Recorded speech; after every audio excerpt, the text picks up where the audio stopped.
$12 trillion vanishes. Let's talk about it. Hello everybody, Joe Warbeck coming at you. And a recap of last year is pretty simple. We lost $12 trillion. But before we get into the finer points, let's talk about what a trillion actually is, because it's hard for us to fathom numbers so large. If you began counting seconds, 1, 2, 3, it would take you 11 days to count to 1 million. If you continued counting, it would take you 32 years to get to a billion.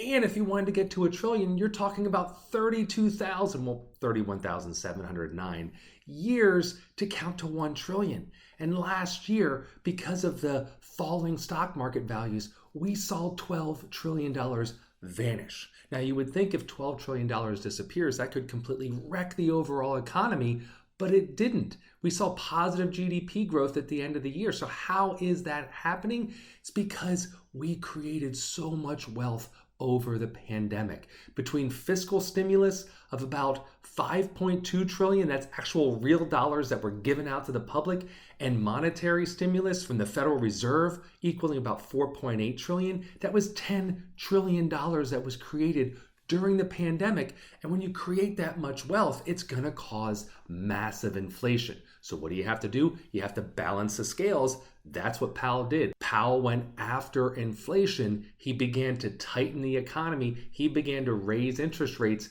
And just like that, poof, $12 trillion disappeared from the economy. That balanced the scales. That brought us back to normal.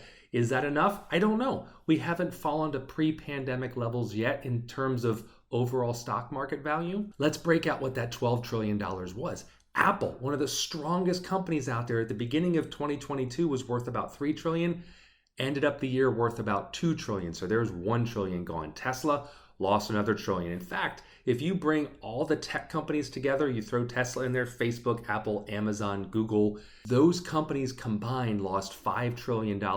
You bring the S&P 500 into it, there's another $8 trillion lost. So basically, when you bring together crypto and stock market losses last year, that's where we get a $12 trillion loss. So what does this mean for 2023? Well, it looks like the fourth quarter of 2022 is going to end with a GDP of about 1.9%, which is less than the 3.1% we saw in the third quarter. So Powell should be happy that GDP numbers are falling. That means their economy is contracting. That's one of the requirements for a recession. See, he wants a recession to cause inflation to fall. Well, he's getting inflation falling because we're seeing just today that inflation came down from 7.1% in November to 6.5% in December. That means inflation is falling. So that's positive.